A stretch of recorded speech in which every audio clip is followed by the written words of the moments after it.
생존 우선순위 서바이벌 프라이어리티 2025년 9월 3일자를 진행하도록 하겠습니다.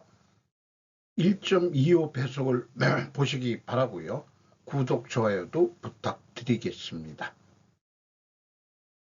화면은 김정은이 북경에 도착하는 모습을 잡아봤습니다.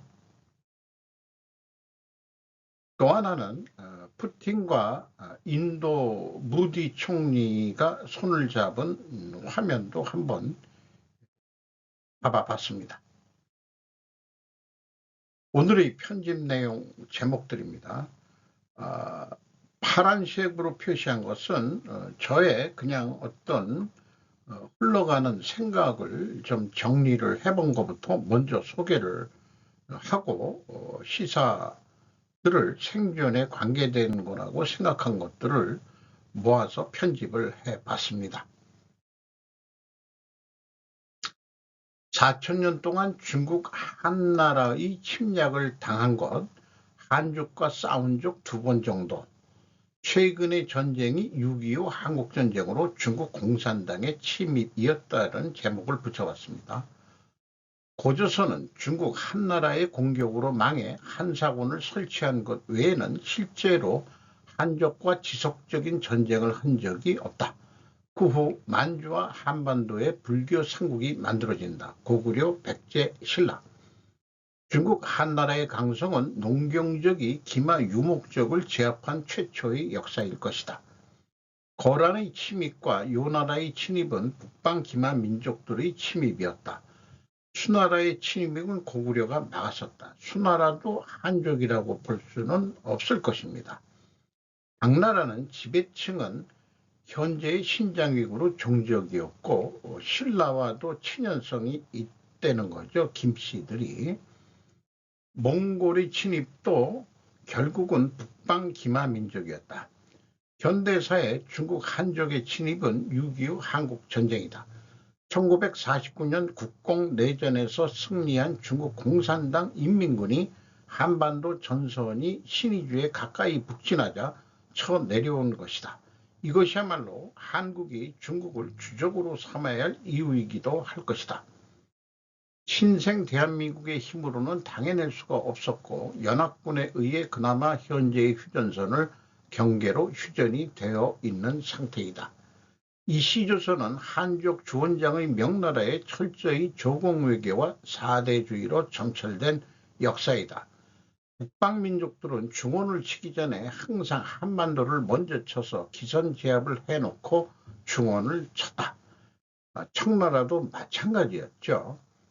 만주족인 청나라가 중국을 점령하자 오랑캐라고 비하하던 사대들이 다시 청나라에 사대하면서 조선 말에 결국 일본의 식민지를 당했던 역사이다. 장애 임시정부의 항일운동도 가치는 있었겠지만 결국 해방은 미국의 승리하면서 남한과 북한이 미국과 소련에 의해 분단된 역사가 지속되고 있는 게 객관적인 사실이라고 봅니다. 따라서 제가 얘기하는 반중은 중국 공산당에 해당하는 거지 중국 국민들을 얘기하는 것은 아닙니다. 트럼프 한국 고대사 언급 정상회담 중 충격받은 트럼프.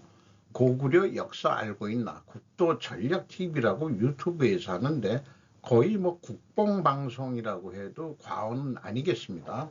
그럼에도 객관적인 사실을 일단 언급을 하면서 논리를 전개하네요. 트럼프 과거 고대시기 한국은 한나라였고 크고 강력했다고 언급. 이런 언급을 한 이유는 첫째가 북한을 반중국가로 활용 가능성, 북한이 역사적으로 친중할 수만은 아닐 것이다. 북한의 미군 주둔 가능성, 북한이 고구려의 후예들이라고 얘기한다면은 중국 그것도 거의 그러니까 북방 쪽이 지배하던 중원이었겠죠. 어쨌든 또 북한의 미군 주둔 가능성까지 얘기하는데 이것은 제가 먼저 얘기한 것 같은데 에, 한국의 수도를 평양으로 옮겨야 될지도 모르겠다. 왜냐?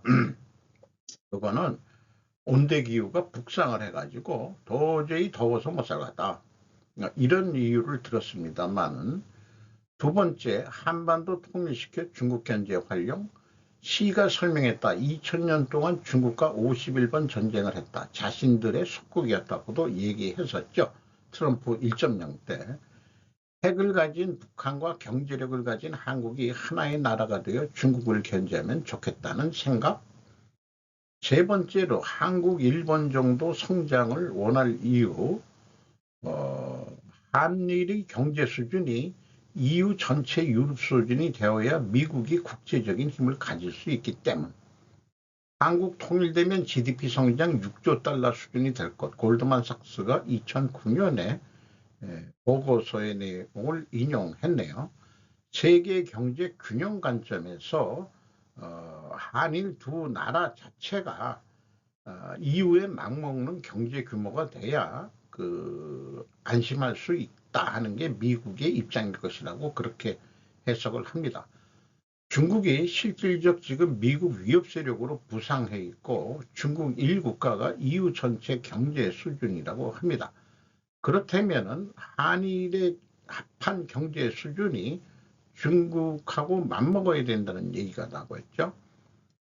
그리고 향후 통일한국은 실질적으로는 북한도까지 정도, 북한도는 옛날에 청나라가 그렇게 크게 지배한 데도 아니고 2조 때부터 북한도는 뭐 연해주까지도 포함입니다만은 연해주는 러시아가 지금 지배를 하고 있는 거고 일부 만주 중에서도 만주족 내지는 우리 조선족이 많이 살고 있는 그 지역까지는 우리가 통일한국의 영토가 될 수 있지 않겠냐 이런 이제 의견을 표현했네요. 도시농부와 도시광부의 공통점. 도시농부란 어휘 자체가 서정적인 맛을 느낍니다. 뭔가 낭만이 들어간 기분입니다. 이 도시농부 생각을 하게 된 것은 제가 잘 가는 시장 순댓국집에 한 분이 혼자 오셔가지고 손가방을 들었는데 도시농부라는 그런 글씨가 써 있었습니다. 인생 후반전에 공유지 땅을 배정받아 조그마한 텃밭을 일구더라도 분명 도시농부인 셈이다. 어부인께서는 그렇게 소일거리로 활동하고 있다. 반대로 도시광산이란 말은 생소하게 들린다. 하지만 도시광산은 도시농업보다 더 오래되었다. 왈 고물상이 그것이다. 고물상을 한다고 하면 그 산하에 니오카 등으로 고철과 비철금속을 수집해 오는 생계형 할배들을 거느리게 있게 된다. 그러나 눈에 띄는 일은 별로 없다. 대부분은 폐지 수집하는 할매들이 대부분이다. 또 다른 분야는 혼업 수집이다. 나름 유통구조를 형성한다. 어쨌든 공통적으로 필요한 것이 땅이다. 그 땅을 가지고 있는 사유지라면 그는 생계형이 아닌 사업형 업자인 셈이다. 땅도 임대를 받을 수도 있긴 있겠죠. 도시 광산을 하려면 현재 적어도 작은 트럭 하나는 가지고 움직여야 하는 전문적이 되어야 한다. 그것도 오랜 경력이 있어야 생업으로서 가능한 분야이다. 하지만 도시농부는 조금만 신경을 쓰면 진입할 수 있는 기회가 많다.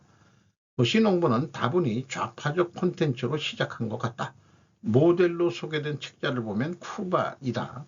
저도 그런 책을 읽어봤는데요.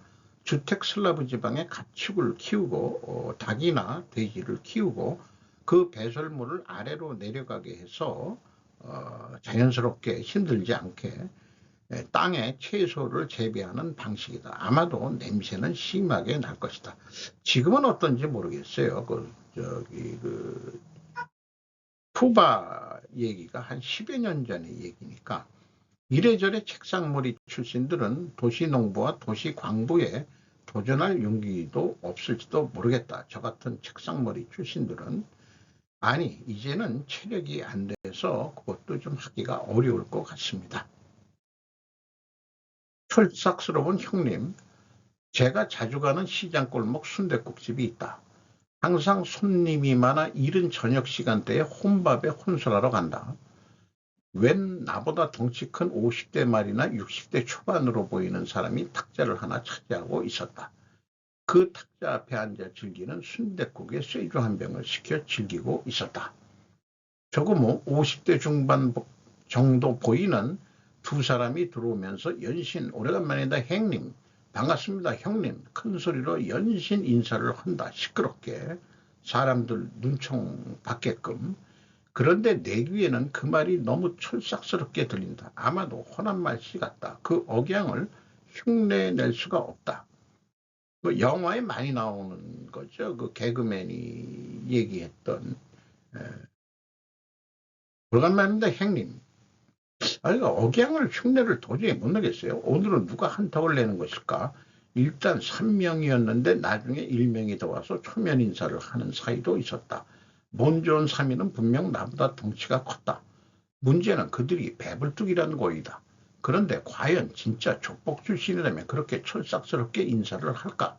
그게 다 영화 보고 흉내내는 것만 같은 진짜 족복 출신이라고 생각하게 된다. 가짜. 미국 마피아들도 대부를 보고 나서야 흉내를 내기 시작했다는 설도 있죠. 호남말 씨가 그렇다면 영남말 씨로 형님을 어떤 억양으로 인사를 했을까? 형님이라고 들렸었다. 그러나 영남 지방에서도 표준화가 많이 됐기 때문에 말이 형님이라고도 많이 들리기도 합니다. 영남에서 톡하면 조폭이 아니더라도 일반 사람들도 형님으로 모시겠다는 말을 했다. 내 경험으로는 내가 나이가 위이긴 하지만 공적인 자리가 아닌 사적인 자리에서도 형님 소리는 자제하라고 말한 적이 있다. 서울 출신 아니랄까봐. 과거 조직에서 일할 때 사석에서 형님이라고 했던 인물이 자기도 이제 칠순이 되어 은퇴해야 할 때라고 자신이 은퇴하기 전에 빠른 시일 내에 한번 내려오시라는 연락이 왔다. 형님을 모시고 추억을 안주 삼아 술 한잔 모시겠다는 말과 함께 고맙죠. 잊지 않고 벌써 조직을 떠난 지 20년이나 돼가는데 특별 그 기술을 가지고 있는 부도 책임자였기 때문에 지금도 일을 하고 있는 것 같습니다. 내려가면은 두 사람만 만나는 게 아니고 아이고 죄송합니다. 3인방 정도가 모여서 회포를 좀 풀어야 되겠습니다. 제 수필 같은 표현을 좀 해봤습니다.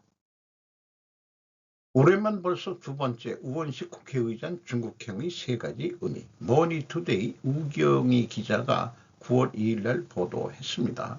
지난 2월에도 찾았었는데 그때는 하얼빈 동계 아시안 게임이었는데 그때 스케줄에 없었는데 시진핑이 만나가지고 대화를 했었다는 얘기를 하면서 이번 방중은 에이펙 정상회의에 시 주석의 참석을 확정짓는 의미, AI 인공지능 등 미래 성장 동력 분야에서 한중 간 경제협력 확대, 미중 갈등 속 한중 간 상호 보완적 역할 등 면에서 큰 의미를 갖는다. 이렇게 표현을 하고 있습니다.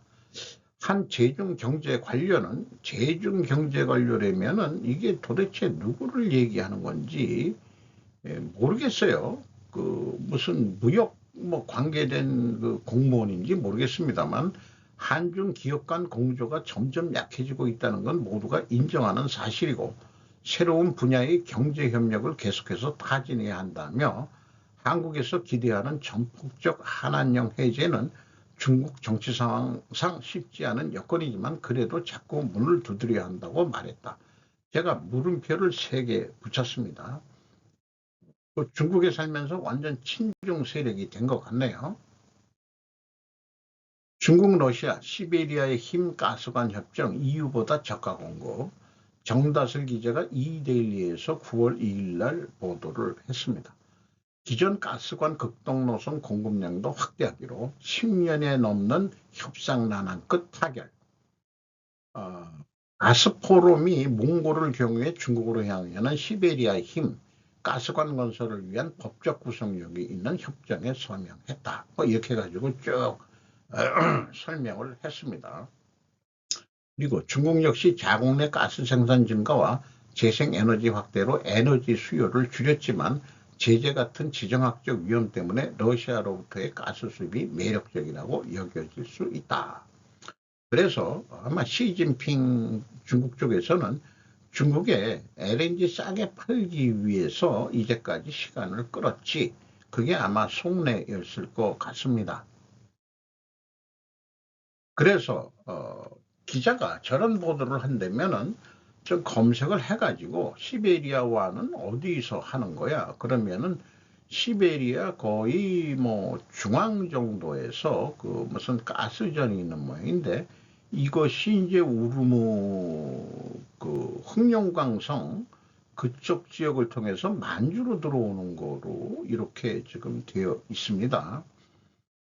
그리고 현재 여기가 위에가 캄차카 반도고 여기가 아, 뭐죠? 어딘지 갑자기 생각 안 나네. 사할린이죠. 여기 사할린. 여기서도 그 가스전이 있는 모양이에요. 블라디보스토크까지 지금 오게 있는데, 향후는 이것도 중국으로 좀 제공한다. 이런 계약이 돼 있다고 그러죠. 이번 시베리아2는 여기 이쿠츠카라는 데서 몽골을 경유해서 에란호트라는 데를 통해 가지고 베이징까지 가는 거로 그렇게 계약이 되어 있네요. 이것은 이제 별도로 시베리아 힘 1의 파이프라인을 설명하는 지도이겠습니다. 그래서 러시아 비용으로 파이프라인 건설하고 우크라이나 전쟁으로 재정도 쉽지 않을 터인데 중국에게 LNG를 싸게 팔아야 할 처지의 러시아이다. 우크라이나 전쟁으로 유럽에 가스를 더 이상 못 팔아먹고, 거의 요즘 러시아 경제는 LNG 가스, 여기가 그 야말 반도인데 이쪽이 양이 아주 많다는 거죠. 그래서 시베리아2는 야말 반도께 오는 거로 양이 많기 때문에 어쨌든 여기 점선으로 돼 있고 뭐 이런 데들도 다 연결하고 뭐 확인되진 않았지만은 베이징까지 가는 그 건설 비용을 러시아가 된다. 이런 얘기까지 들리는 걸 보면은 러시아가 재정이 더 힘들어지지 않을까 이런 생각을 합니다. 시베리아 힘툰 몽골을 경유함으로 몽골은 통과세를 챙길 수 있을 것이나 향후 몽골이 변수가 발생할 수도 있다. 그러니까 중국의 그 지배력이 없는 이 몽골에서 무슨 사건 사고가 나가지고 파이프라인이 파괴될 수도 있을 때는 아주 골머리가 얽혀지는 거죠. 그렇게 생각이 듭니다. 미로리 아닌 중로의 공투는 결국 한계, 중국 경제력, 러시아 지정학적 우위 위협 가능성, 와다 다이주라고, 요거 뭐라고 표현할지는 모르겠습니다. 마라고 뭐 어떻게 된 뉴스입니다. 양국 관계는 단순한 미로리 아니라 대미 공투 측면과 중앙아시아를 둘러싼 지정학적 경쟁이라는 복잡한 요소를 알고 있다. 2022년 5월 시 주석 방로 때는 두 정상이 대면 회담을 갖고 미국의 영향력 확대를 비판하며 협력의 중요성을 강조했다. 러시아의 우크라이나 침공 이후 중국은 중립을 주장하면서도 경제 지원을 통해 러시아를 뒷받침하고 있어 대미 공투의 틀을 유지하고 있다. 역사 인식의 공유도 이 관계를 뒷받침한다. 한편 중러 관계는 결코 독불장군이 아니다. 특히 중앙아시아 지역에서는 지정학적 패권을 둘러싼 긴장이 가시화되고 있다. 예를 들어 카자흐스탄과 키르기스탄에서는 중국의 자원개발 프로젝트가 활발해지면서 러시아의 에너지 지배에 경합을 낳고 있다. 지경학적 관점에서 중국은 중앙아시아를 유라시아 경제권의 요충지로 규정하고 디지털 금융 인프라를 추진한다. 경제적 예속 우려가 될 수도 있죠. 중앙아시아가 중국의 화폐를 위안화로 쓴다든지 이런 식이 된다면은 전략적 파트너십의 이름 아래 미묘한 밸런스를 유지하고 있다. 이 양면성은 중러 관계의 본질을 나타내고 있다. 장기적으로 볼 때 중국의 경제력이 우위이기 때문에 러시아의 지정학적 지위를 흔들 수 있다라고 결론을 내고 있습니다.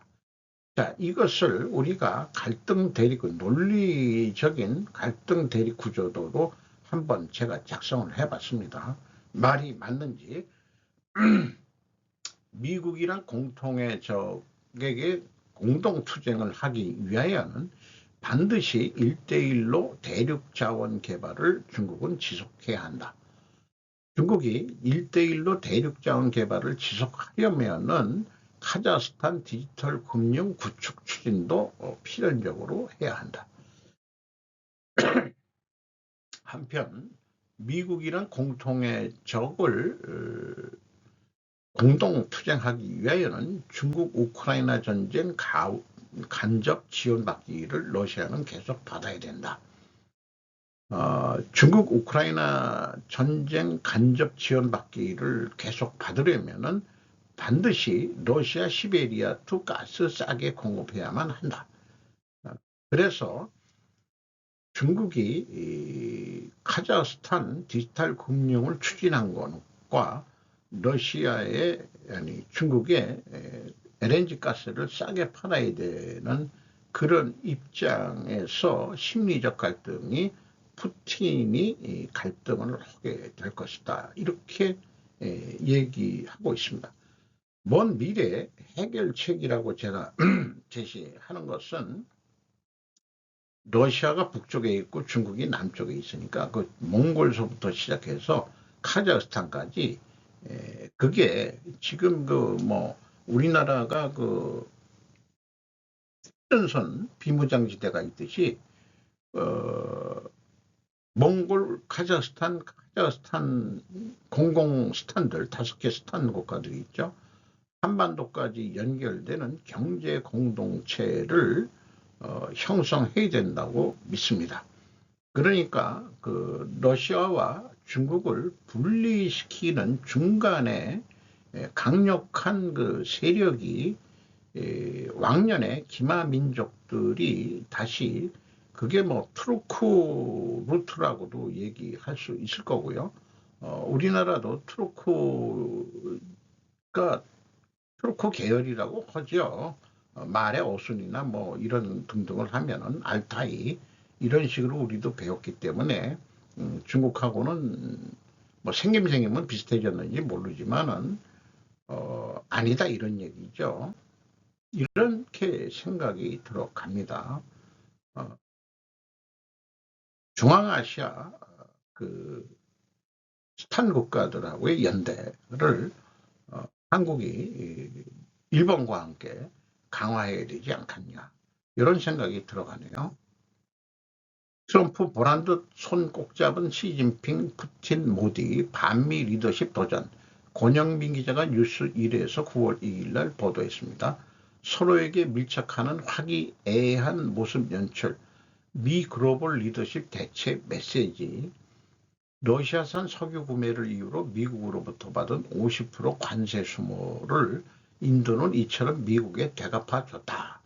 두 정상은 약 1시간 동안 차에 머문 뒤 양자회담을 한 것으로 알려졌다. 푸틴과 차 안에서 1시간 동안 무슨 얘기를 했을까요?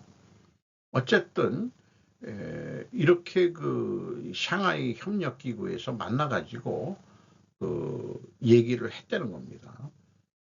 그리고 시 주석도 패권주의적인 힘의 정치에 분명히 반대하고 진정한 다자주의를 실천해야 된다. 이렇게 얘기해서 글로벌 사우스 내지 제3 세력이라고 표현하는 건지 아닌지 모르지만 자신들이 스타워즈의 연합 의장국 같은 기분을 연출하게 만드네요.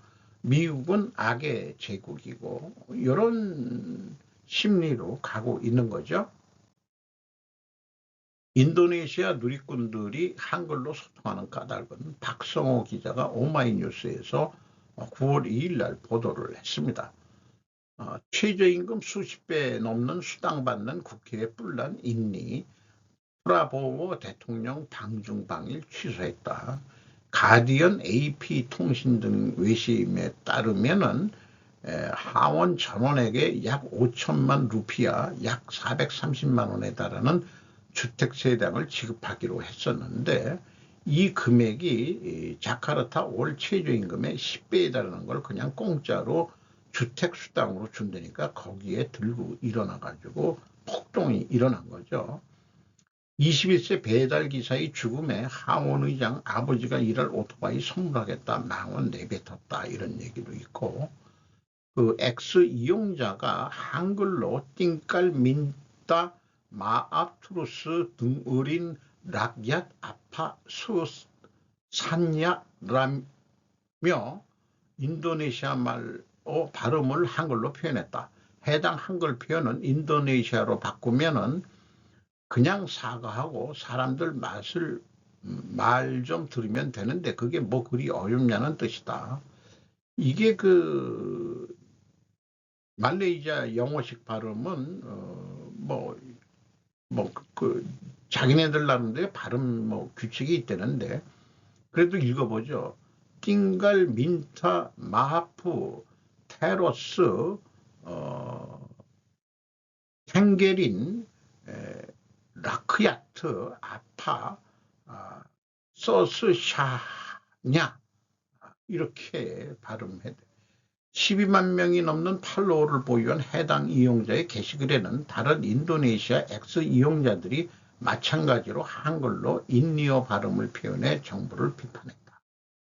그러니까 정부 관계자들이 한글을 다 모르니까 한글이 또 한류가 이렇게 해서 그 저항의 그 글자로서도 이용이 되고 있네요. 흥미롭고 재미있는 세상이 되고 있습니다. 또 인도네시아에 한국이 많이 공장도 잡고 한글도 한글 학당도 있다고 그러니까 네. 대기업 손발 묶어놓고 돈 뿌려 성장하겠다는 이 정부 장우진 기자가 디지털 타임즈에서 보도했습니다. 이재명 대통령 확장 재정 공식화, 잠재 성장률 반등 첫 정부될 것, 2차 소비 쿠폰 직장인 한 끼 준비, 기업 생산성 증대 연결 안 돼, 지원책 제시 없고 규제만 늘어, 재계, 기업 옥죄는 법안 개선 필요. 요 소제목만 읽어도 충분하겠고 한국의 잠재 성장률은 지속적으로 지금 떨어지고 있고요. 그리고 기업들 입장에서는 국내에서는 차등 의결권, 포이즌필, 신주 인수 선택권 등의 경영권 방어책이 도입되지 못한 상황인 만큼 재계에서는 제한적인 정책이라도 반영해달라는 요청이다. 당장 급한 요구하는 배임죄 폐지다. 이렇게 되어 있습니다. 이게 무슨 이런 식으로 그림을 그린다는 것은 이 나무에 그렇게 묶어가지고 불에 구워 삶아 먹을 때 하는 방법이죠. 동물들을 민주당하고 이 칸이 그렇게 대기업들을 지금 불에 구워 먹으려고 하는 샤파로 연출했네요. 역사는 이 정권을 대기업이 미국 본고지 이주로 친미를 넘어 중미 매국노 정권으로 규정할지도 모르겠다. 어쨌든 말로는 기업 없이 노동자도 없다고는 말을 하죠. 그래 놓고 현대차그룹도 7년 만에 부분 파업 결의를 했다고 그러죠. 우크라이나는 러시아에 맞서 대량 학살보다 기술에 베팅하여 서방 군대의 훈련을 더 오래 유지하고 있습니다. 시드니 베이커가 비즈니스 인사이더에서 얘기했는데 군대 수도 좀 부족하니까 질량보다는 품질에 중점을 두고 있다고 말했다. 전쟁의 전투지를 훈련을 시킨다. 사진들을 좀 했습니다. 우리나라 군인들은 뭐 이 정도 훈련은 뭐 많이들 해온 거죠. 옛 통일교회 한학자 총재 소환 정치자금법 위반 등 혐의 한국의 특검. 이비 아사히가 보도를 한 내용입니다. 국내 뉴스에서도 많이 이미 보도가 됐습니다만은 나는 김건희 씨에게 뇌물 주고 그런 거하고는 전혀 나는 관계가 없다. 뭐 이런 얘기가 그 핵심이겠죠. 디아스포라의 시선에서 묘사된 한국, 임지영 기자가 시사인에서 8월 18일로 했던 거를 굳이 늦게라도 다시 가져왔습니다. 매기관 감독이 양쪽 서양과 동양의 양쪽의 요소를 아니죠. 미국 문화 대 한국 문화의 요소를 모두 담아서 조금 다른 느낌을 주는 것 같다고 말했다. 제프양은 이민자 커뮤니티가 입양된 고향과 조상의 고향 모두의 문화적 상업적으로 이로움을 주는 존재라는 걸 상기시키는 흥미로운 사례다. 이렇게 표현을 했습니다. 그리고 한국 문화의 확장성을 한국 디아스포라가 갖고 있다고 보기 때문이다. 우리가 미처 생각을 못했는데 전 세계 108개 나라에 약 750만 명의 재외동포들이 거주하고 있다. 그들도 호응을 하게 된다는 얘기겠죠. 캐대원의 성공은 잠도 자지 않고 아프지 않으면 나이 먹지 않은 버추얼 아이돌의 가능성을 한 번 더 확인하는 계기가 됐다.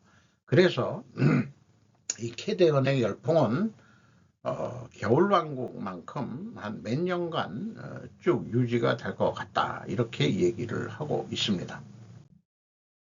권력의 광증보다 더 무서운 건 없다. 데일리안 9월 3일자 07시 7분입니다. 이진곤의 그건 아니죠. 사슴을 말이라고 해야 하는 시대 열리나 중국 고전을 비유를 들었습니다. 너무나도 지저분한 변태적 정치 보복, 특별재판부 좌파 혁명론과 이어졌나 이렇게 되고 이 체포영장 집행과정을 담은 CCTV 영상이 유튜브에 유출이 됐다고 그러죠. 이건 명백한 인권 유린이다.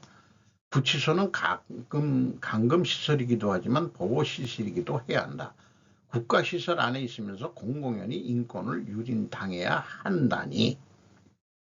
헌법 제27조 4항은 무죄 추정의 원칙을 분명히 하고 있다. 유죄가 확정될 때까지 윤 전 대통령은 무죄다. 문제는 그를 일방적으로 내란 우두머리라고 부르고 미리 단죄하는 정부 여당에 있는 것 아닌가. 여론이라는 게 한번 내란 수괴라고 얘기를 해버리면은 우리 존경하지 못하는 우리 한국의 아줌씨들, 할매들은 무조건 이미 죄인으로 규정을 하고 있죠. 왜 이들이 속옷에 집착하는지 짐작이 안 된다. 지기현 재판장이 진행하는 재판의 공정성을 믿을 수 없기 때문에 생방을 하겠다 하는 법을 통과시킨다는 거죠. 특정 재판관의 재판 과정을 감시하는 법을 만들겠다니 법을 찍어내기에 충분한 의석수를 가지고 있으니 민주당이 못 만들 법은 없다. 일은 내가 저지르지만 책임은 다른 사람이 질 것이다. 권력을 쥐고 있는 동안에는 모두가 그렇게 생각한다. 그게 오사님은 권력을 잃고 난 후에나 깨닫게 된다. 적당히 해라. 적당히. 너무하면은 니들이 권력을 잃었을 때 분명히 인간이란 정치 권력은 보복을 어떤 식으로든 할 것이다 하는 얘기죠. 이 상권분립이라는 게 크기가 서로 비슷해야 이 가운데 있는 게 자정장치라고 여러 번 제가 비유를 하고 있는데 법원이 쭈글통 돼가지고 자정장치 기능이 이제 없다고 볼 수 있지 않느냐. 한국의 현재 상황은